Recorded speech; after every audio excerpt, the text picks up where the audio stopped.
Hi, my name is Kimber Eberly, and I'm applying for a grant to help publish my book, Inadmissible, The Case of Lizzie Borden. For those of you who don't know who Lizzie Borden is, watch this.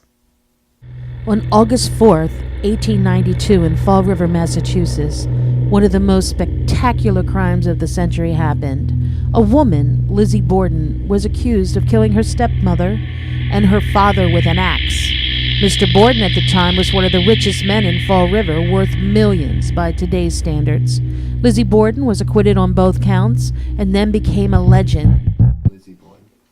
I've been studying Lizzie Borden for over 20 years. And recently, in the last 2 years, I decided to start writing a book about Lizzie Borden. A lot of things are so fascinating about this case. Of course, it was a double homicide, but there were so many things that played into that. Lizzie was the only one in the house at the time. So for an outsider to come in to do the murders is almost next to impossible because the murders were an hour apart. So why would a killer kill Mrs. Borden, wait an hour, and not knowing Andrew was coming home, and then kill him too? So that's what sort of triggered it off for me, like, why?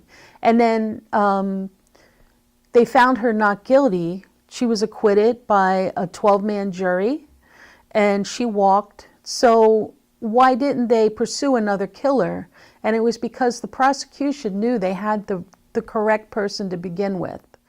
The murder happened in 1892, and women in that time period were basically second-class citizens, treated very poorly, and men didn't understand women. Like today, they still don't understand women, but a 12-man jury would not send a woman to the gallows. It was, the ideology in society was very different back then, and they were like hush-hush with a lot of things pertaining to women. So it was a done deal, like, kind of like, you know, there were a lot of parallels back then that are similar today. Like they had a women's march, women supported her. There's many books written about Lizzie Borden. There's many movies. There's tons of information about her. So what makes my book different? My book is very different because it's inadmissible. So I'm including all of the things that were left out of the trial that would have helped, besides the circumstantial evidence, would have helped prove the case. What makes this such an exciting unsolved murder is you can visit the house.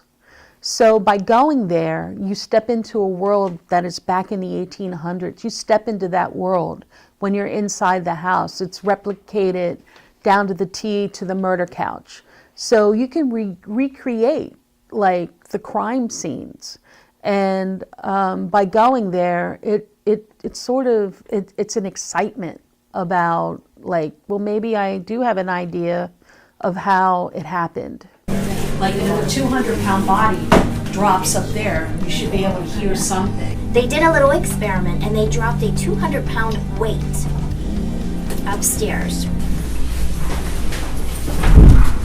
Oh yeah. I've been on two mock trials running the prosecution side with an impossible case to solve.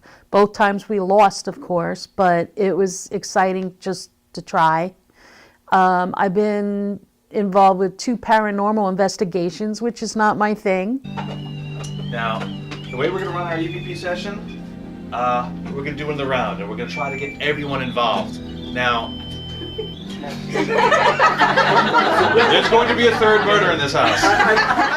But I did it anyway, and some things happened that, okay, are included in my book. The supernatural aspect of this is like sort of embedded into pop culture today. I recruited 2 Staten Island artists to do artwork, the front cover, and also the illustrations. I'm 59 years old, my first book, and you know, some people might think that, oh, it's too late to be a writer. It's never too late. to express your art.